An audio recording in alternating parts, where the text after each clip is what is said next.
ప్రభువైన యేసుక్రీస్తు నామానికి మహిమ ఘనత ప్రభావం చేయడం కాక.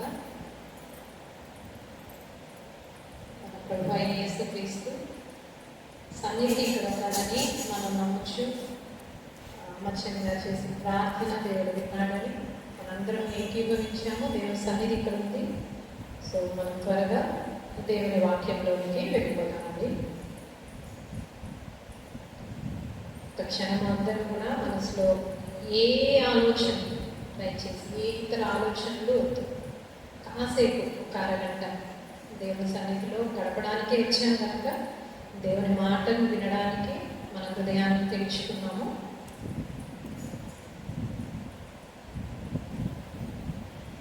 వాక్య భాగంలోకి వెళ్ళిపోదాము. ఈరోజు మనకిచ్చిన అంశము చిరజీవ ఆహారము. మన అంశము చిరజీవ ఆహారం. చిరకాలము జీవించుటకు కావలసిన ఆహారం ఏంటి అనేది దేవుడే మనకి సమాధానం ఇస్తున్నాడు. మనము వాక్యాన్ని ధ్యానిద్దాం. చిరకాలము సదాకాలము జీవించడానికి కావలసిన ఆహారము ఏంటి? ఈరోజు మన వాక్యాంశం. మొదటి వాక్యాంశంలో పెడితే ఇర్మియా గ్రంథము 31వ అధ్యాయము 31 నుండి 34 వరకు మనం చదువుగా విన్నాము. ఆ వాక్య భాగంలోకి వెళ్ళే ముందు కొంచెం త్వరగా ఇర్మియా గ్రంథము ఆ తర్వాత 31వ అధ్యాయంలో ఏమేమి ఉందో త్వరగా తెలుసుకొని మన వాక్య భాగంలోకి వెళ్ళిపోదామండి. విదిన్ ద టైం కంప్లీట్ చేయాలని దేవుని ప్రార్థన కోరుకుంటున్నాను నేను. ఇర్మియా విలాప ప్రవక్త అని పిలువబడతాడు. ఇర్మియాని ప్రవక్తగా దేవుడు తల్లి గర్భంలో ఉండగానే ఆయన ఏర్పరచుకుంటాడు. అయ్యా నేను ఎలాగా అనంటే దేవుడే ఆయన నోటిని ముట్టి నీ నోటి ద్వారా నేను నా ప్రజలకు ఏమైతే చెప్పాలనుకుంటున్నానో అది నేను చెప్పించుకుంటాను, నీ ద్వారా నేను వాడుకుంటాను నిన్ను అని దేవుడు ఎన్నుకుంటాడు. ఇర్మియా ప్రవక్తను ఏడుస్తాడు. ప్రలాప ప్రవక్త, విలాప ప్రవక్త ఏడుస్తాడు. ప్రజలు దేవుని ప్రజలు తప్పిపోతున్నారే, దారి తప్పిపోతున్నారు, దేవుని యొక్క మాట వినట్లేదే అని ఒక బాధ వేదనతో ఆయన ప్రవచిస్తూనే ఉంటాడు. కానీ ఆ జనులు ఎవరు వినరు. అబద్ధ ప్రవక్తల మాటలు విన్నంతగా దేవుని యొక్క ప్రవక్త మాటలు వినరు అన్నమాట. ఇర్మియా తన యొక్క ప్రవచన కాలం 40 ఏళ్ళు కూడా ఇలాగే జరుగుతుంది. సో చాలా చాలా బాధతో ఆయన ప్రవచిస్తూనే ఉంటాడు. అప్పుడు దేవుడు కూడా కొన్ని సందర్భాల్లో ఆయన హెచ్చరిస్తూ ఉంటాడు. మీరు ఇలా ప్రవర్తించారంటే మీరు బబులోనుకు చెరగా కొనుక్కోబడతారు, 70 ఏళ్ళు మళ్ళీ బబులోను వాళ్ళు చెరకి తీసుకెళ్ళిపోతారు, బానిసత్వంలో ఉంటారని హెచ్చరించినా కానీ వాళ్ళు తిరగరు, వాళ్ళు వినరు. వినకపోగా ఇర్మియాని చంపాలని కూడా చూస్తూ ఉంటారు అన్నమాట. అది చాలా చాలా పిటియబుల్ సిచ్యువేషన్. ఇర్మియాకి బాధపడుతూ ఉంటాడు, అయ్యో వినరేంటి అని. ఆ ప్రవచనాలు చెప్తూనే దేవుడు ఆ చెరకు కొనుక్కోబడి ఇంకా వీళ్ళు వినరనేసి బబులోను వాళ్ళు వస్తారు, చెరకు తీసుకెళ్ళిపోతారు. 70 ఏళ్ళు విపరీతమైన కఠినమైన బానిసత్వంలో ప్రజలు మగ్గిపోతూ ఉంటారు. ఆ సమయంలో కూడా ఈ 31వ అధ్యాయంలోకి వస్తే, ఈ 31వ అధ్యాయంలో ఏముందంటే, చెరకి అప్పగించిన ఏ దేశాన్నైతే నేను పంపించేసాను చెరకి, మరి తిరిగి అదే దేశాన్ని మరలా తిరిగి రప్పిస్తాను, నా బిడ్డలను నేను మరలా తిరిగి కడతాను, వారి కన్నిటిని తుడుస్తాను. దేవుడు ఈ అధ్యాయంలో మన శ్రమలో చాలా వచనాలు మనల్ని ధైర్యపరుస్తారండి. ఈ అధ్యాయం గుర్తుపెట్టుకోండి మీరు. ఈ అధ్యాయంలో ఉన్న చాలా వచనాలు మన శ్రమలో మనల్ని ధైర్యపరుస్తూ ఉంటాయి. కొన్ని వచనాలు అక్కడక్కడ నేను కోట్ చేసుకుంటూ మన వచనాలకు వెళ్ళిపోతానండి. 31వ అధ్యాయము 3వ వచనం. శాశ్వతమైన ప్రేమతో నేను నిన్ను ప్రేమించుచున్నాను కనుక విడువక నీ ఎడల కృప చూపుచున్నాను. శాశ్వతమైన ప్రేమ. నా ప్రేమ ఎలాంటిది? శాశ్వతమైన ప్రేమ, నిన్ను విడువని ప్రేమ. మరి అంతగా ప్రేమించినప్పుడు నన్ను ఎలాగైనా చెరగించేశావు? ఒకవేళ జనులు అడగొచ్చేమో, నన్ను అంత ప్రేమించాను అంటున్నావే, మరి నన్ను ఎలాగా 70 ఏళ్ళు వదిలేసావు? మనం కూడా పిల్లల్ని కొన్నిసార్లు గర్దిస్తూ ఉంటాం, శిక్షిస్తూ ఉంటాం, కొడతామేమో మరీ ఎక్కువగా అవిధేయంగా ప్రవర్తిస్తే. అంత మాత్రం చేత వాళ్ళ మీద ప్రేమ లేదని కాదు కదా. ఎందుకని చేస్తాం మనం ఆ పని? వాళ్ళు కరెక్ట్ వేలో నడుచుకోవాలని. దేవుడు కూడా మీరు గుణపరచబడడానికే కానీ మీరు నిర్మూలన చేయాలని నా ఉద్దేశం కాదు. సరిచేస్తా. ఒక ముళ్ళు పెట్టైనా నేను నా వైపు తిప్పుకుంటానే కానీ నేను విడిచిపెట్టను. మన బిడ్డల్ని మనం అట్లా విడిచిపెట్టి మనం కళ్ళ ముందే పాడైపోతా ఉంటే పోతే పోనీలే అని వదిలేయం. మనం కనీసం ఒక దెబ్బ వేసైనా వారిని సరైన దారిలో పెట్టాలని చూస్తాం. దేవుడు కూడా అదే చేస్తున్నాడు. శాశ్వతమైన ప్రేమతో ప్రేమిస్తున్నా, విడువక నీడల కృప చూపిస్తున్నా, ఎంతో ధైర్యం ఇచ్చే మాట అండి మనంటారు. ఈ 8వ వచనం చూద్దాం కొంచెం కిందకి. మహాసంఘమై భూదిగంతముల నుండి అందరినీ సమకూర్చున్నాను, మహాసంఘమై వారి ఇక్కడికి తిరిగి వస్తారు. మళ్ళా మొత్తం అందరూ తిరిగి వస్తారు. ఎవరైతే వెళ్ళిపోయారో చెరకి అందరూ మొత్తం తిరిగి తీసుకొని వస్తాను, నేను అందరినీ సమకూరుస్తాను అని చెప్తున్నాడు దేవుడు. మళ్ళా 14వ వచనం 13వ వచనం చూద్దామండి. దుఃఖమునకు ప్రతిగా సంతోషమిస్తాను, ఆదరిస్తాను, విచారం కొట్టివేస్తాను, నేను వారికి ఆనందం ఇస్తాను. ఎంత ఎంత చెప్తున్నాడు. ఎవరికి ఇస్తానంటున్నాడు? ఎవరైతే దేవుణ్ణే బాధ పెట్టారో వాళ్ళనే సంతోషపరుస్తానని దేవుడు చెప్తున్నాడు. చెప్తూ కూడా కిందకి మళ్ళా కొంచెం 20వ వచనం ఆఖరిలో చదువుతున్నానండి. ఎఫ్రాయిము నాకు ఇష్టమైన కుమారుడా, నాకు ముద్దు బిడ్డ, నేను అతనికి విరోధముగా మాట్లాడినప్పుడల్లా అతని జ్ఞాపకము నన్ను విడుగుతున్నది, అతన్ని కూర్చి నా కడుపులో చాలా వేదనగా ఉంది. ఎఫ్రాయిం అంటే తన జనుల గురించి దేవుడు చెప్తున్నాడు. ఎలా ఉందంటే ఆయనకి చాలా బాధగా ఉందంట. ఎక్కడ బాధ? కడుపులో వేదన ఉందంట. ఎప్పుడైనా ఎక్స్పీరియన్స్ చేశామా అండి? కడుపులో వేదన అంటే విపరీతమైన వేదన. కొన్నిసార్లు మనము మన బాధ గుండెలో చూస్తూ ఉంటాం, కొన్నిసార్లు కడుపులో చూస్తూ ఉంటాం. కడుపులో వేదన ఉందంట దేవుని కంటే ఎంతగా బాధపడుతున్నాడో ఎఫ్రాయిం గురించి. Ephraim in the sense Israel అనమాట. నార్త్ ఇజ్రాయెల్ని ఎఫ్రాయిం అంటాము, సౌత్ ఇజ్రాయెల్ని యూదా అని పిలుస్తారు. అతని గురించి నా కడుపులో చాలా వేదనగా ఉంది, తప్పక నేను అతని కరుణింతును, ఇదే యెహోవా వాక్కు. మరలా ఇక్కడికి వద్దామండి. 28వ వచనం. వారిని పెళ్ళగించుటకును, విరగొట్టుటకును, పడద్రోయుటకును, నాశనం చేయుటకును, హింసించుటకును నేను నాకు కనిపెట్టి ఉంటినో, అలాగే వారిని స్థాపించుటకును, నాటుటకును కనిపెట్టి ఉండును, ఇదే యెహోవా వాక్కు. దెబ్బ కొడతాడంట, ఆ దెబ్బకు మందు కూడా వేస్తాడు. దెబ్బ కొట్టాడని చెప్పి నాకు దేవుని దగ్గర ఏం దొరకట్లేదని తిరిగి వెళ్ళిపోతే మందు ఎప్పుడే ఇచ్చుకుంటాం? దెబ్బ తగిలింది, బాధ కలిగింది, దేవుడు నన్ను బాధ పెట్టాడు, ఈ దగ్గరకు వచ్చినా నాకు ఏమి బాధ తీరలేదని వెళ్ళిపోయావనుకో, మందు ఎప్పుడు వేస్తాడండి దేవుడు నీకు? వెయిట్ చేయాలి, కనిపెట్టుకో, దేవుని సన్నిధిలో కనిపెట్టుకో. అయ్యా సమయం ఉంటుంది ప్రతిదానికి, ఆ సమయంలో దేవుడు మందు వేస్తాడు. ఆ మందు కొరకు మనం కనిపెట్టుకోవాలి. యెషయా గ్రంథంలో కూడా 54వ అధ్యాయంలో దేవుడు అంటాడు. ఒకసారి చూద్దాం. యెషయా గ్రంథం 54వ అధ్యాయంలో, నిమిషమాత్రము నేను నిన్ను విసర్జించి తిని గొప్ప వాత్సల్యముతో నిన్ను సమకూర్చెదను. 7వ వచనంలో, మహోద్రేకము కలిగి నిమిషమాత్రం నీకు విముఖుడనైతిని, నిత్యమైన కృపతో నీకు వాత్సల్యం చూపుదును. ఇప్పుడు దాకా మనం చదువుతున్న వాటిలో మనం గమనించాల్సింది ఏంటంటే, దేవుడు కొన్నిసార్లు శ్రమను మన జీవితంలో అనుమతిస్తాడు, కానీ అది మనల్ని గుణపరచడానికే. అదే దేవుడు తన ప్రజలైన వారికి కూడా చెప్తున్నాడు. ఇప్పుడు మన వచనానికి వచ్చేద్దామండి. 31వ వచనం. ఇదిగో నేను ఇశ్రాయేలు వారితో యూదా వారితో క్రొత్త నిబంధన చేయు దినములు వచ్చుచున్నది. క్రొత్త నిబంధన క్రొత్త నిబంధనని ఎక్కడ చూస్తామండి? మామూలుగా బైబిల్లో చూస్తాం కదా, పాత నిబంధన, క్రొత్త నిబంధన. మరి అదేనా క్రొత్త నిబంధన అంటే? కాదు. నిబంధనకి 2 అర్థాలు ఉంటాయి ఇంగ్లీష్లో, టెస్టిమెంట్ అని, కవెనెంట్ అని. టెస్టిమెంట్ అంటే ఏదైతే వ్రాయించబడి గ్రంథస్థం చేయబడి ఉన్నదో దాన్ని టెస్టిమెంట్ అంట, బుక్. అది పాత నిబంధన, క్రొత్త నిబంధన. కానీ దేవుడు చెప్పిన క్రొత్త నిబంధన అంటే కవెనెంట్. కవెనెంట్ అంటే ఒడంబడిక, ఒప్పందం చేసుకుంటున్నాడంట దేవుడు. ఆయనే చేసుకుంటున్నాడు ఒప్పందం. ఏం ఒప్పందం చేసుకుంటున్నాడంట? ఐగుప్తులో నుండి వారిని రప్పించుటకే నేను వారిని చెయ్యి పట్టుకుని దినమున వారి పితరులతో నేను చేసిన నిబంధన వంటిది కాదు. ఏదైతే నేను కొత్తగా చేసుకుంటున్నానో నిబంధన, అది పాతగా నేను చేసుకున్నానే ఒక నిబంధన ఒకసారి, అట్లాంటిది కాదు. పాత నిబంధన ఎవరైతే పితరులతో, ఇశ్రాయేలు జనాంగం పితరులతో చేసుకున్న నిబంధన వంటిది కాదు ఈ నిబంధన.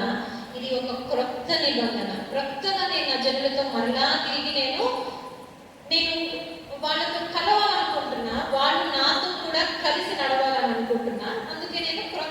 నిబంధన చేసుకున్నాం.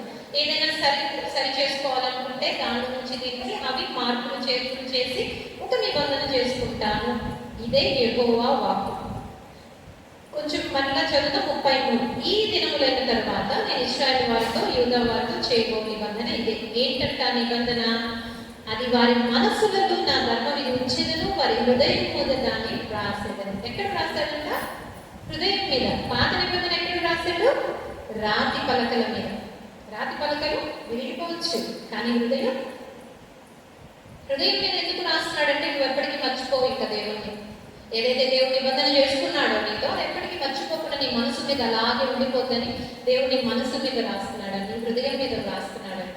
క్రొత్త నిబంధన చేసుకుంటున్నాను నేను నా జనులతో, అదే యెహోవా వాక్కు అంటున్నాడు. 34వ వచనం చూడండి. ఇదొక్కటి చాలా జాగ్రత్తగా గమనించుదామండి. నేను వారికి దేవుడనైనను వారు నాకు జరుగదు. వారు మరి ఎన్నడూ యెహోవాను గురించి బోధ నొందుదము అని తమ పొరుగు వారికి కానీ తమ సహోదరులకు కానీ ఉపదేశం చేయరంట. బోధ నొందుదాం రండి ఉపదేశం చేయరంట. ఇదేంటో నాకు అర్థం కాక కాసేపు ఆగే నేను చదువుకునేటప్పుడు. నేను వారి దోషములను క్షమించి వారి పాపములకి ఎన్నడూ జ్ఞాపకం చేసుకున్నాను కనుక అల్పులేని కనులేని అందరూ నన్ను ఎరుగరు. దీంతో నేను ఆగిన ఆ యొక్క ప్లేస్లో నేను కొంచెం స్టడీ చేస్తే దేవుడు అర్థం ఏదైతే అర్థం ఇచ్చాడో ఇక్కడ ఈ వచనం, అది ఒక్క 2 పాయింట్స్లో నేను ఈజీగా అర్థమయ్యేలా చెప్తానండి.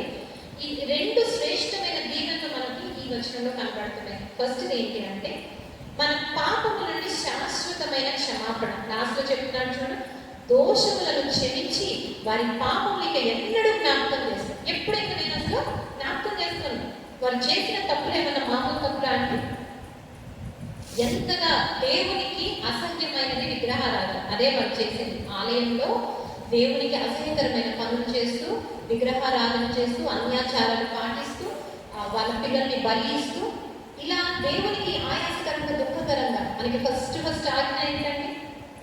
నీ దేవుడైన యెహోవాను నేనే, నేను తప్ప వేరొక దేవుడు నీ పుట్టకూడదు. పైన ఆకాశం ఉందైనను, కింద భూమి ఉందైనను, భూమి కింద నీళ్ళు అయిందైనను, దేని రూపములు కానీ విగ్రహములు కానీ నీవు చేసుకోకూడదు. ఎందుకంటే ఇంకా ఉంటుంది కంటిన్యూషన్. దేవుడు రోషము గలవాడు. ఆయన ఆజ్ఞను పాటించుకుంటున్నాం అనుకో, అప్పుడు 3-4 తరముల వరకు ఆయన కోపం ఉంటుందంట. ఒకవేళ ఆయన ఆజ్ఞను పాటించి ఆయన ప్రేమించామనుకో, ఆయన ప్రేమ ఎప్పటి వరకు ఉంటుందంట? 1000 తరాల వరకు ఉంటుంది. క్లియర్ కట్గా దేవుడు రాయించి పెట్టేశాడు అంతే. మనం ఇంకా అటు ఇటు సర్చ్ చేసుకోవాల్సిన అవసరం లేదు అసలు. అంతటి ఘోర పాపం చేసినా దేవుడు ఏమంటున్నాడంటే నేను క్షమించి ఎన్నటికీ జ్ఞాపకం చేసుకోను అనే క్రొత్త నిబంధన దేవుడే చేసుకున్నాడు. ఎవరైనా ఫోర్స్ చేశారా దేవుడిని? వదిలేయచ్చుగా. వాళ్ళని వదిలేస్తే వాళ్ళ పాపను ఆడైపోతారే, వాళ్ళు తిరిగితే తిరిగారు, లేకపోతే లేదు అనుకోలే. ఒక ఇర్మియాని ఎదుర్కొన్నాడు, ఆయన పట్టుకున్నాడు, ప్రవక్తగా చేసుకున్నాడు. ఏం చెప్పాలనుకున్నాడు ఆయన ద్వారా చెప్పించి వాళ్ళని గుణపరిచి వాళ్ళని అవే తిప్పుకోవాలని ఎంతో ప్రయాసపడ్డాడు దేవుడు. ఎంతో ప్రయాసపడ్డాడు. తల్లి కన్నా మించిన ప్రేమ కలగేదండి. ప్రేమ ఆ ప్రేమకు సాటి ఏది లేదండి. ఆ ప్రేమకు సాటి ఏది లేదు. చెప్పడం మొదలు పెడితే మనం ఆ ప్రేమను రుచి చూస్తేనే అండి మనకు అర్థమయ్యేది. వేడుకలలో నీ వంటి వాడెవడేగా, నీకు సాటి లేని వాడెవడు? అద్భుత కార్యాలు చేయడంలో నీకు సాటి ఎవరిదేవా? ఎవరు ఆయనకి సాటి? ఈ సృష్టిని సృష్టించిన తర్వాత మనల్ని సృష్టించాడండి. ఒక్కసారి ఆలోచించారా? నాకు ఇది చాలాసార్లు నేను గుర్తు చేసుకుని నేను ఫీల్ అవుతూ ఉంటాను, చాలా తృప్తి పొందుతూ ఉంటాను. జస్ట్ ఒక మినిట్ దీని గురించి మాట్లాడాలనుకుంటున్నాను. పెళ్లి జరుగుతుంది అనుకోండి, ఇద్దరికి ఒక ఆడపిల్లని పెళ్లి కూతురుని తీసుకెళ్లే లోపే పెళ్లి కొడుకు ఆ పర్టికులర్ ప్లేస్లో అన్నీ సెట్ చేసేసాడు అనుకోండి. ఆ ఇంట్లో అన్నీ సామాన్ పెట్టేసి, లేదంటే ఏదైనా సేఫ్, టీవీ ఏది కావాలంటే ఇంకా కావాల్సిన A to Z అన్నీ సిద్ధపరిచి అప్పుడు పెళ్లి కూతురు నా ఇంట్లో తీసుకుని వెళ్ళాడు అనుకోండి. పెళ్లి కూతురి ఆలోచన విధానం కానీ తన యొక్క సంతోషం ఎంత ఎలా ఉంటుందంటే దేవుడు చేసిన పని అది. సృష్టిని మొత్తాన్ని సృష్టించిన తర్వాత మనల్ని సృష్టించి హ్యాపీగా ఎంజాయ్ చేయి. నువ్వు ఇంకేం లేదు, ఇక్కడ నువ్వేం చేయగల, జస్ట్ నువ్వు ఎంజాయ్ చేయాలని వదిలేసాడండి మనల్ని లోపల. ఎంత ప్రేమ గల దేవుడు ఆయన. ఆయన ప్రేమకు సాటి లేనే లేదు. ఈ క్రొత్త నిబంధన ఈ పాఠ్యభాగంలో ఇర్మియా గ్రంథం ద్వారా మనం చూసిన ఈ క్రొత్త నిబంధన ఇప్పుడు మనం ఈ మత్తయి సువార్తలో దేవుడు వెల్లడిపరుస్తున్నాడు. కలువరి సిలువలో వెల్లడిపరచడం అంటే ఆయన దాన్ని ప్రూవ్ చేస్తున్నాడు. నేను చెప్పడం వరకు మాత్రమే కాదు, నేను ప్రేమిస్తున్నాను అని, but I proving it on the Calvary. ఆ కల్వరీ సిలువలో, ద క్రాస్ ఆఫ్ కల్వరీ, దాని మీద నేను చూపిస్తున్నాను నీవంటే నాకు ఎంత ఇష్టమో, నువ్వంటే నాకు ఎంత ప్రేమో నేను చూపిస్తున్నాను చూడు. మొత్తం ఆఖరి రక్తపు బొట్టు వరకు కాచి నువ్వంటే నాకు అంత ఇష్టం, నువ్వంటే నాకు అంత ప్రేమ అని చూపిస్తున్నాడు దేవుడు. ఆ క్రొత్త నిబంధన రక్తాన్ని మనము జ్ఞాపకం చేసుకోవాలి. ఒకసారి మళ్ళా మత్తయి సువార్త వెళ్దామండి. మత్తయి సువార్త ఇవాళ మన వాక్య భాగము 26వ అధ్యాయము 26 నుంచి. ఇది కూడా కొంచెం అధ్యాయంలో ఏముందో ఒకసారి జస్ట్ క్విక్ రివిజన్ ఒకసారి చేసుకుందాం. మనకి తెలిసిన పాఠ్య భాగమే 26వ అధ్యాయము. ఫస్ట్ లోనేమో బేతనియాలో కుష్ఠరోగి అయిన సీమోని ఇంట ఉన్నప్పుడు స్త్రీ మిక్కిలి విలువగల అత్తరు గుడ్డి తీసుకుని వస్తుంది. ఆ పాఠ్యభాగం మనకు తెలిసిందే. ఆ తర్వాత ఇస్కరియోతు యూదా 30 వెండి నాణేలకి ఆయన బేరమాడుకుంటాడు, అది మనకు తెలిసిందే. ఆ తర్వాత పస్కా పండుగ, కొంచెం ఇక్కడ అవుతాం. పస్కా పండుగ అంటే ఏంటి, ఎప్పుడు ఆచరిస్తారు? పస్కా పండుగ అంటే ఏంటి అంటే దేవుడు ఐగుప్తులో నుండి ఇశ్రాయేలీయులను విడిపించడానికి ఎన్ని తెగుళ్ళు రప్పించాడండి? 10. లాస్ట్ ఏంటి? The death of the first baby. అంటే అక్కడ ఎవరైతే ఉన్నారో, అది ఐగుప్తులు అవ్వచ్చు, ఇశ్రాయేలీయులు అవ్వచ్చు, వారి కుటుంబంలోని మొట్టమొదటి తొలిచూలు పిల్లలందరూ చనిపోతారు. అయితే ఇశ్రాయేలీయుల కుటుంబంలో ఇది జరగదు. ఎందుకు అంటే మరణ పూట దాటిపోతుంది. ఎందుకంటే గొర్రె పిల్ల రక్తము వారి ద్వార పిల్లల మీద పూసుకుంటారు. ఇవన్నీ మనకు తెలుసు. అయితే ఆ దాటిపోతుంది అని దాన్ని పాస్ ఓవర్ అంటారు.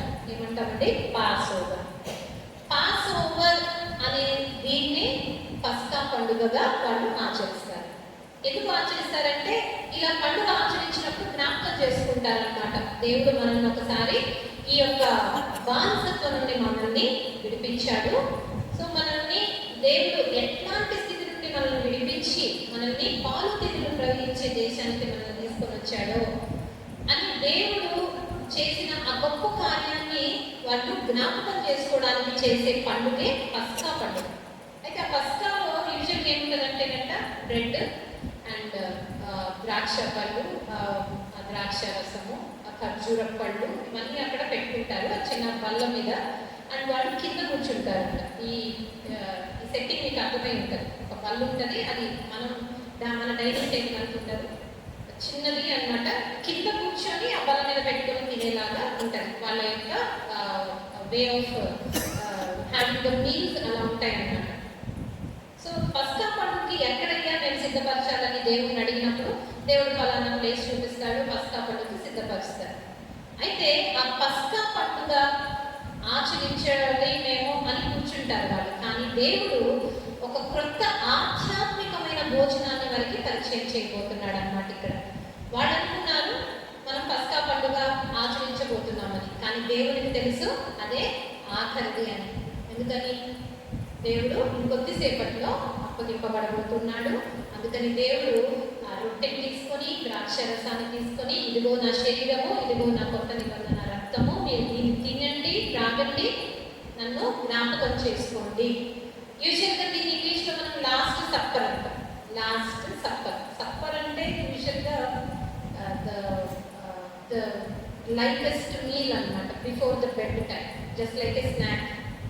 మరి భోజనంగా ఇంకా కాదు, కానీ ఒక లైట్ మీల్ అనే దాన్ని సప్పర్ అంటారు. లాస్ట్ సప్పర్ అనే దానికన్నా దీన్ని ఏమనొచ్చు అంటే the last pass over and the first supper. యాక్చువల్గా ఇది దాన్ని పిలవచ్చు. బట్ లాస్ట్ సప్పర్ అని ఎందుకు పిలిచారు, లాస్ట్ లార్డ్ సప్పర్ అని ఎందుకు పిలిచారంటే ఇక ఎన్నటికి దీన్ని త్రాగనని దేవుడు చెప్తాడు లాస్ట్ వచనంలో, 29వ వచనంలో. నేను ఇంకా ఈ ద్రాక్షరసము క్రొత్తదిగా త్రాగు దినం వరకు ఇంకను దాన్ని త్రాగునని మీతో చెప్పుచున్నాను. ఇంక ఇదే దీని తర్వాత దేవుడు మరణించబోతూ ఉన్నాడు కనుక దీన్ని లాస్ట్ సప్పర్ అని కూర్చోండి. యాక్చువల్లీ అయితే ఇది లాస్ట్ పాస్ ఓవర్. ఎందుకు అంటే ఇంకా పస్కా పండుగ అక్కడ నుండి ఆచరించాల్సిన అవసరం లేదు. ఎందుకని మనము అక్షరానుసారంగా మనం పస్కాని ఆచరిస్తున్నామా? మనం ఆచరించట్లేదు. క్రైస్తవులుగా మనం ఆచరించాల్సింది పస్కా పండుగని కాదు. ఏం ఆచరించాలి? మనము పస్కా పండుగ అనేది ఐగుప్తు బానిసత్వం నుండి విడుదల, అది జ్ఞాపకం చేసుకోవాలి. మరి మనమేం జ్ఞాపకం చేసుకోవాలంటే పాప బానిసత్వంలో నుండి దేవుడు మనల్ని ఆయన పరిశుద్ధ రక్తాన్ని చిందించి ఆయన మనల్ని మరణము నుండి దాటించాడు కనుక మనం ఇప్పుడు ఆధ్యాత్మికమైన ఈ శరీర రక్తాలను భుజిస్తూ మనం ఇది జ్ఞాపకం చేసుకోవాలి. మరి ఎప్పుడు జ్ఞాపకం చేసుకోవాలి? First week in the month and third week మనం తీసుకుంటాం కదండి. అది ఇంకా అప్పుడైనా మనం జ్ఞాపకం చేసుకోవాల్సింది. అంటే ప్రతిరోజు దేవుడు చేసిన గొప్ప బలియాగాన్ని మనం జ్ఞాపకం చేసుకుంటూ ఆయనను స్తుతింపబద్ధులమై ప్రతిరోజు మనము జ్ఞాపకం చేసుకోవాలి. ఆ పస్కా అనేది యేసులో ముగింపబడింది అనమాట. పస్కా ముగింపు యేసులో జరిగింది. ఆ పస్కా పశువుగా దేవుడే తనను తాను అర్పించుకున్నాడు. పస్కా పశువుగా దేవుడు తనను తానే అర్పించుకున్నాడు. ఒకసారి చూద్దామండి. 1 కొరింథీయులకు రాసిన మొదటి పత్రిక 5వ అధ్యాయము 7వ వచనము. మీరు పులిపిండి లేని వారు కనుక క్రొత్త ముద్ద ఉంటకై ఆ పాతదైన పులిపిండిని తీసి పారవేయడం. ఇంతేకాక క్రీస్తు అను మన పస్కా పశువు వధింపబడెను. క్రీస్తు అనే పస్కా పశువు. ఇంకా ఈయన ఒకేసారి దేవుడు బలి అయిపోయాడు. ఇంకా ప్రతిసారి అప్పుడైతే ఏం చేసేవాళ్ళు? పస్కా ఆచరించాడు. ప్రతి ఇయర్ ఒక గొర్రె పిల్లని తీసుకొని వధిస్తూ ఉండేవాళ్ళు. ఇప్పుడు నో మోర్ లైక్ దట్. ఇంకా ప్రతిసారి మనము అలాంటి ఆచారాలు ఏమి లేవు. ఒకేసారి దేవుడు ఆ సెలవులో తన ప్రాణాలు అర్పించి ఆ రక్తాన్ని కార్చిన తరువాత ఆ రక్తాన్ని మన జీవితంలో మనము ప్రోక్షించుకొని మన జీవితాన్ని మనం కలుపుకొని మన పాపాలను కలుపుకొని మనము దేవునికి ఇష్టంగా మారి ఆ పాప బంధకాల నుండి విడుదల చెంది ఆ మరణం నుండి మనము దాటింపబడుతున్నాము. పస్కా పశువుగా దేవుడు వధింపబడ్డాడు. ఇది మనము మత్తయి సువార్త 26వ అధ్యాయంలో మనం చూస్తున్నాము. లాస్ట్ అంతట వారు కీర్తన పాడి ఒలీవల కొండకు వెళ్ళి అప్పుడు యేసు వారిని చూచి, ఈ రాత్రి మీరందరూ నా విషయమే అభ్యంతరపడదురు. ఏలైనగా గొర్రెల కాపరిని కొట్టుదును, మందలోని గొర్రెలు చెదరిపోయి. ఇది జకర్యా గ్రంథంలో ఉన్న ప్రవచనకు నెరవేర్పడింది. గొర్రెల కాపరిని కొడతాను, మందలోని గొర్రెలు చెదరిపోతాయి. దేవుడు ఎంత కరుణా స్వరూపి అంటే మనం ఇంకా పాపులమై ఉండగానే ఆయన తన రక్తాన్ని కార్చాడు. మనం మంచి వాళ్ళం అయ్యామా? మనం మంచి వాళ్ళం అయిన తర్వాత కొన్నిసార్లు అనుకుంటారు కొంతమంది, నేను మారిన తర్వాత వస్తాలే దేవుని సన్నిధిగా. పాట ఉంది కదా, నా పాటు నా వచ్చు చున్నాను నీ పాద సన్నిధి ఉన్న పాటలు వస్తున్నానయ్యా. నేను ఎలా ఉన్నానో అలాగే వచ్చేస్తున్నాను నీ దగ్గరికి. అప్పుడు తప్పిపోయిన కుమారుడు ఎలా వచ్చాడండి తల్లి దగ్గరికి? తన శుద్ధి చేసుకొని మంచి బట్టలు కట్టేసుకొని అప్పుడు వచ్చాడా? ఎలా ఉన్నాడో అలా పరిగెట్టుకొని వచ్చేసాడు తండ్రి దగ్గరికి. ఉన్న పాటలు వచ్చి దేవుడు చూసుకుంటాడు, ఆయన కడుక్కుంటాడు, ఎలా కావాలో అలా మంచుకుంటాడు. ఆయనకు కావాల్సిన పాత్ర నీకు నాకు తెలియదు, ఆయన మంచుకుంటాడు. ఆయనకు కావాల్సిన పాత్ర ఆయన చేసుకుంటాడు. మనం చేయాల్సింది ఏంటంటే, ఇదిగో ఇక నా జీవితం, ఇదిగో నీ పాదాల చెంత నేను పెడుతున్నాను. ఇక మరలా తిరిగి లోకంలోకి వెళ్ళిపోకుండా మనల్ని దేవునికి అర్పించుకోవాలి. మళ్ళీ మనం ఒక వచనం ఉంటుంది కదా, కుక్క తన వాంతికి తిరిగినట్లు అని. అది చదువుతుంటే ఎంతగా మనకి ఎంత కఠినంగా ఆ వచనం ఉంటుంది. కొన్నిసార్లు కఠినంగా అనిపించినా that is the true, that is fact అన్నమాట. ఒకసారి ఒక దొర ఇండియాకి వచ్చాడంట. ఇండియాకి వచ్చి కొన్ని కుక్కలు లేదంటే బాతులు ఇట్లాంటివి చూసి పెంచుకోవాలి, బాగుందని ఫామ్కి తీసుకొని పెంచుకుంటున్నాడు. ఆ తర్వాత ఒక రోజు ఒక పందిని చూశాడంట. ఒక బురదలో పొరుగుతుందంట పంది. ఇది కూడా బాగుంది, తీసుకెళ్ళి పెంచుకుంటాను అనుకొని తీసుకెళ్ళి మంచిగా వాష్ చేసేసి దానికి ఇంకా ఏ మలినము లేకుండా క్లీన్ చేసేసి దాన్ని కూడా ఫామ్లో పెట్టి పెంచుకుంటాడు. దాని అవసరతలు ఏంటో తీరుస్తున్నాడు. ఇంకా బయటికి వెళ్ళి పొరలాడాల్సిన అవసరం లేదు, తన ఆహారం కొరకు సర్చ్ చేసుకోవాల్సిన అవసరం లేదు. మంచిగా పోషిస్తున్నాడు ఆయన, మంచిగా పెంచుకుంటున్నాడు. మిగతా యానిమల్స్తో పాటు తన పన్నీని కూడా మంచిగా పెంచుకుంటున్నాడు. నెక్స్ట్ డే అంటే కుక్కకి ఎలా అయితే చేయి చేసి తీసుకెళ్తాడు, పల్లి కూడా చేయి చేసి రోడ్డు మీద తీసుకెళ్తూ ఉంటే అక్కడ మళ్ళా ఒక బురద మడుగు కనబడితే ఈయన చేతి నుండి విడిపించేసుకొని వెళ్ళి ఆ బురదలో పొరుగుతున్నాడు. మనకు కొంచెం కనెక్ట్ అవుతుంది కదండి ఇది. ఒక్కొక్కసారి మనం కూడా ఏం చేస్తాం, దేవుడి సన్నిధికి వస్తాం, మరలా తిరిగి అదే నేను చెప్పాను ఇప్పుడు కుక్క తన వాంతికి తిరిగినట్లు మనం కూడా కొన్నిసార్లు తిరుగుతున్నామా, పంది పొర్లినట్టు. పంది వలే పొర్లినా నన్ను, కుక్క వలే తిరిగినా నన్ను, ప్రేమతో చేర్చుకుంటివి ప్రభువా నీకే స్తోత్రము. నీ రక్తమే నన్ను శుద్ధీకరించును, నీ రక్తమే నా పాలము. నీ రక్తమే నన్ను శుద్ధీకరిస్తుంది. మరలా తిరిగి ఆ పాప కుంపంలోకి వెళ్ళిపోతూ ఉన్నానా, మరలా తిరిగి ఆ రొంపిలోకి ఆ కంపులోకి వెళ్తూ ఉన్నానా, ఒకసారి చెక్ చేసుకుందాం. అయితే ఈ దొర చూసి అనుకున్నాడంట, నేను ఏం తప్పు చేశాను దీనికి, ఇంతగా తెచ్చుకొని పెంచుకుంటున్నా కదా, నేను క్లీన్ చేసి దాన్ని ఏ మాత్రము అది ఇబ్బంది పడకుండా చూసుకున్నాను కదా, నేను ఏం తప్పు చేశాను. దేవుడు కూడా మనం చూసి అనుకుంటున్నాడు, ఏం తప్పు చేశాను నేను వీళ్ళకి, ఎందుకు నన్ను విడిచిపెట్టేశారు వీళ్ళు, ఎందుకు మళ్ళా తిరిగి ఈ లోకంలోకి వెళ్ళిపోతున్నారు అని దేవుడు కూడా మనం చూసి బాధపడుతున్నాడేమో, చింతిస్తున్నాడేమో, దుఃఖపడుతున్నాడేమో, మనల్ని చూసి మనల్ని బట్టి దేవుడు ఏడుస్తున్నాడేమోనండి. ఒక్కసారి జ్ఞాపకం చేసుకుందాం, మన యొక్క క్రియలు ఎలా ఉన్నాయి, మురికిగా ఉన్నాయా. అయితే నెక్స్ట్ డే ఇలా జరిగి బాధపడుతూ ఉంటే ఒక డాక్టర్ అన్నాడంట ఈ దొరతో, నీకు ఆ పంది అంటే చాలా ఇష్టం కదా, అలా తిరిగి పొరలటం నీకు ఇష్టం లేదు కదా, అయితే ఒక పంచి, నీ దగ్గర గొర్రెలు ఉన్నాయి కదా, ఆ గొర్రెలకు ఉన్న హృదయం ఉందే, ఆ గుండె ఉందే, అది తీసి పందికి పెట్టు. గొర్రె చనిపోతుందేమో కానీ నీకు ఇష్టమైన పంది ఉందే, అది నీకు ఇష్టమైనట్లు నడుచుకుంటాడు. గొర్రె వధించబడింది, ఆ పాపపు మడుగులో, ఆ మురికిలో, ఆ కంపులో పొరలాడుతున్న పంది రక్షింపబడింది. మనం ఎవరమండి? మనల్ని రక్షించిన గొప్ప దేవుడు. ఆయన సిలువలో తన శరీరం దున్నబడింది, ఏ ప్లేస్ లేదండి, ఏ ప్లేస్ లేదు అసలు. ఆయన శరీరము రక్తము కారణము లేదు. తనకు తెలుసు, దేవునికి తెలుసు, నేను ఇలాంటి మరణము అనుభవించాల్సి వస్తుంది అని దేవునికి తెలుసు. తెలిసే దేవుడు అప్పగించుకున్నాడు, తనకు తాను అప్పగించుకున్నాడు. రామ నా దగ్గర దినమల్లా చేతులు చాచి పిలుస్తున్నాడని. He will not force you, తనకు ఫోర్స్ చేయడు. నీకు ఫ్రీ విల్ ఇచ్చేశాడు. ఎటెళ్తావు, నా వైపు వస్తావా, లోకం వైపు వెళ్తావా అని అడుగుతున్నాడు దేవుడు. నా వైపు వస్తే నీకు నిత్య జీవం ఇస్తా, నీకు జీవ కిరీటం ఇస్తా. శ్రమ ఉంటాయి, దేవుడు చెప్పాడు కదా, నీ లోకంలో శ్రమ ఉంటుంది, లేదని చెప్పలా. ఈ లోకంలో శ్రమ కలుగుతుంది, కానీ భయపడద్దు. ఎందుకు? నేను ఈ లోకాన్ని జయించాను. నేను వెళ్ళాను కదా ఈ లోకం నుండి. నేను ఫర్ ఎగ్జాంపుల్, నేను ఒక దారిలో నుండి వెళ్ళాను, నువ్వు నన్ను అడిగావు ఆ దారి బాగుందా అమ్మా అని. నేను చెప్తా, బాగుందండి, నేను ఇప్పుడే వెళ్ళొచ్చాను. నమ్ముతావు కదా, వెళ్తావు కదా.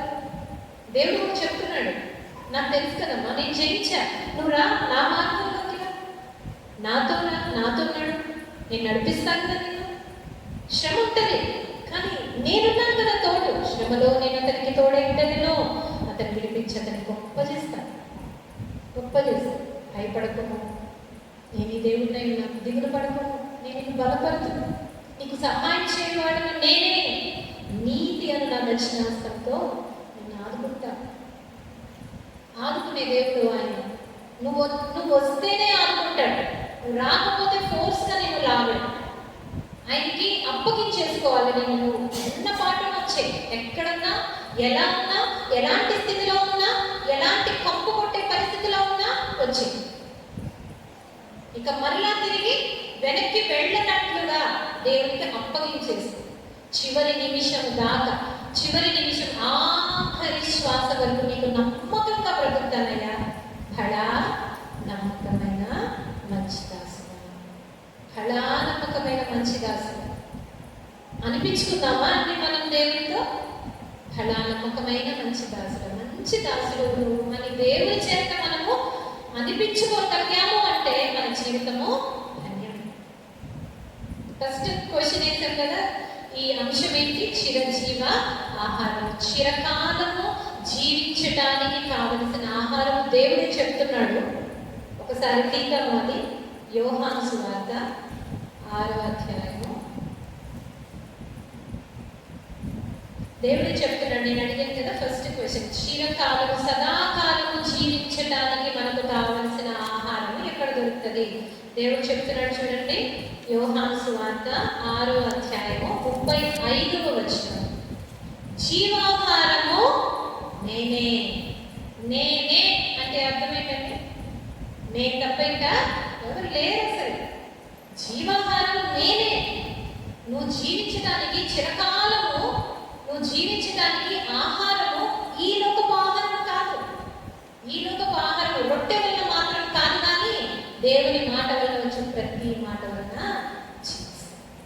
జీవాహారము నేనే. నేనే అనేది చాలాసార్లు చూస్తుంటాం. దీనికి మనకి ఆన్సర్ జీవాహారం ఎవరయ్యా అంటే ఇదిగో నేనే. మార్గము సత్యం జీవం ఎవరయ్యా? ఇదిగో నేనే. వెలుగు ఎవరయ్యా అంటే నేనే. చూసారా అంటే దేవుడు ఎలా చెప్పి, నేనే, రా నా దగ్గరికి రా, నేను చూపిస్తాను నీకు దారి, నాతో నడువు, నా చేయి పట్టుకొని కుడి చేత ఆయన పట్టుకొని నడిపిస్తాడంటే ముదిమి వచ్చే వరకు, ఈ తల వెంట్రుకలు నెరయ్యే వరకు ఎత్తుకొని ఎత్తుకుని మోస్తాడంట. మనము అప్పగించుకోవాలి. మన విశ్వాసపు పాళ్ళు అనేది గొప్పది. ఆ విశ్వాసాన్ని బట్టే దేవుడు చేస్తాడు. గొప్ప కార్యాలు కావాలా నీకు? అయితే గొప్ప విశ్వాసం కలిగి, దేవుడు గొప్పవాడు, ఆయన దగ్గర ఉన్నాయి చాలా.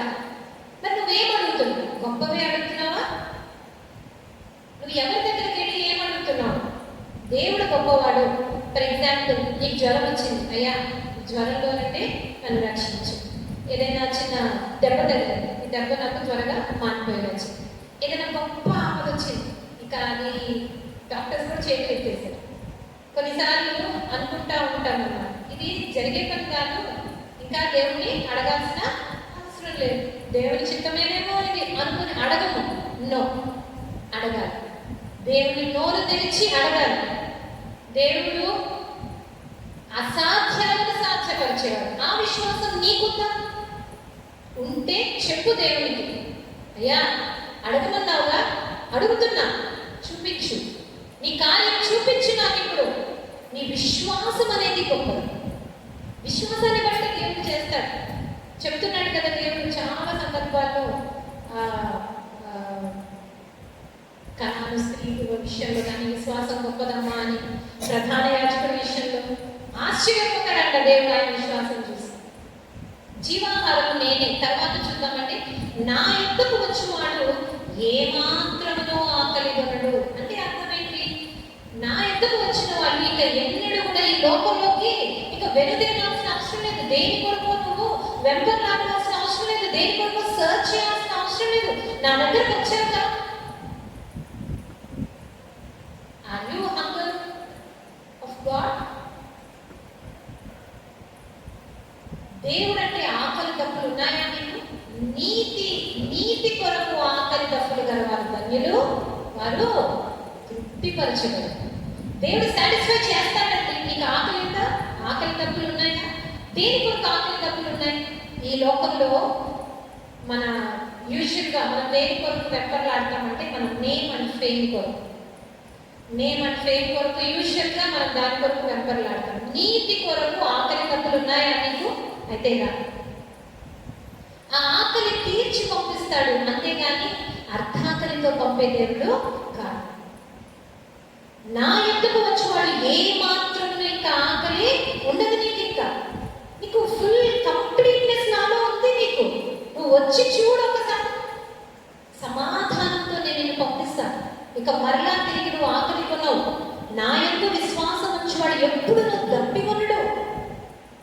చిరకాలం జీవించడానికి ఆయన ఇస్తున్న వాక్యమే మనకి జీవాహారం. ఆయన నోటంలో వచ్చే ప్రతి మాట వలన మనం జీవిస్తాం, మనం బ్రతుకుతాం. మనం బ్రతకడమే కాకుండా ఇతరులను కూడా బ్రతికించే కృప మనకి దేవుడు ఇస్తాం. మనం ఇప్పుడు ఏదైనా ఆహారం తింటూ ఉన్నాము, పక్కన కూర్చుంటే పెట్టుకుంటాం, మనకి కొంచెమైనా తీసి పెడతాం. షేరింగ్ నేర్పిస్తాం మన పిల్లలకు కూడా. షేర్ చేసుకోండి, కేరింగ్ అని చెప్తా ఉంటాం పిల్లలు. షేర్ చేస్తాము మనం యూజువల్గా, కానీ అది ఈ వాక్యానుసారంగా కూడా జరగాలి. షేర్ చేద్దాం మనం కూడా, దేవుని వాక్యాన్ని షేర్ చేద్దాము. దేవుని దగ్గరకు వస్తే నీకేం జరిగిందో చెప్పి సాక్ష్యాన్ని చెప్పి పంచి ఇతరులను దేవుని కొరకు సంపాదిద్దాం. నువ్వు దేవుని సన్నిధికి వెళ్ళి కూర్చుంటే, నువ్వు నిజంగా వెళ్ళి మొరపెడితే ఉట్టి చేతులతో పంపడండి దేవుడిని. ఉట్టి చేతులతో పంపడు దేవుడు. నాకు అనిపిస్తుంది అందుకని, అయ్యా ఎప్పుడు వచ్చినా ఉట్టి చేతులతో పంపలేదు కదా, నీ రాజ్యానికి వచ్చినప్పుడు నేను ఉట్టి చేతులతో ఎలా రాను చెప్పు. ఉట్టి చేతులతో నన్ను ఎప్పుడు పంపించలేదు, నన్ను సమాధానంతో పంపించావు. డిస్టర్బెన్స్తో దేవుని సన్నిధికి వచ్చి కూర్చుంటామా అండి, దేవుని ప్రార్థించుకుంటామా, సమాధానం చేస్తాడు. సమాధానం అంటే ప్రాబ్లం సాల్వ్ అయిందని కాదంట. ప్రాబ్లం లేదు, తుఫాను ఉంటుందండి చుట్టూ. తుఫాను ఉన్నా కానీ మనకు సమాధానం ఉంటుంది చూడు, అదే నిజమైన సమాధానం, దేవుడు అనుగ్రహించే సమాధానం. ఆ సమాధానం ఇచ్చి పంపిస్తాను నేను అంటున్నాడు దేవుడు. అలాంటి సమాధానాన్ని మనం కూడా ఇతరులకి పంచాలి. దేవుడు ఏంటో మనము చెప్పాలి, నోరు తెరిచి చెప్పు. రుచి చూసావా నువ్వు దేవుడిని? రుచి చూస్తే, ఒక మంచి వంటకాన్ని రుచి చూస్తే చాలా బాగుందని చెప్పకుండా ఉండము. ఇతర విశ్వాసులు ఎక్కడ మనం చూడమండి. ఎంతమంది మారారండి, ఎంతమంది మారుంటారు. దొంగలు మారారు, కఠినాత్ములు మారారు.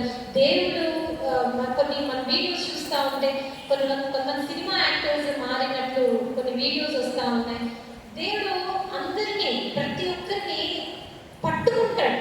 ఎప్పుడు అంటే నువ్వు రావాలా దేవుని దగ్గర, నువ్వు వచ్చి నువ్వు అర్థం చేసుకుని దేవుని ప్రేమ ఏంటో అర్థం చేసుకుంటే దేవుడు తప్పకుండా ఆయన క్రియలు, ఆయన కార్యాలు నీ ఎడల తప్పకుండా బాహాటముగా రుజువుపరుస్తాడు. నువ్వు రహస్యంగా ప్రార్థిస్తున్నావేమో, విశాలతలో ఆయన నీకు సమాధానం ఇస్తాడు. దేవుడు గొప్పవాడు, గొప్ప కార్యాలు మన యందు దేవుడు చేస్తాడు. అట్టి కృప మనందరికీ దేవుడు దయచేయను గాక.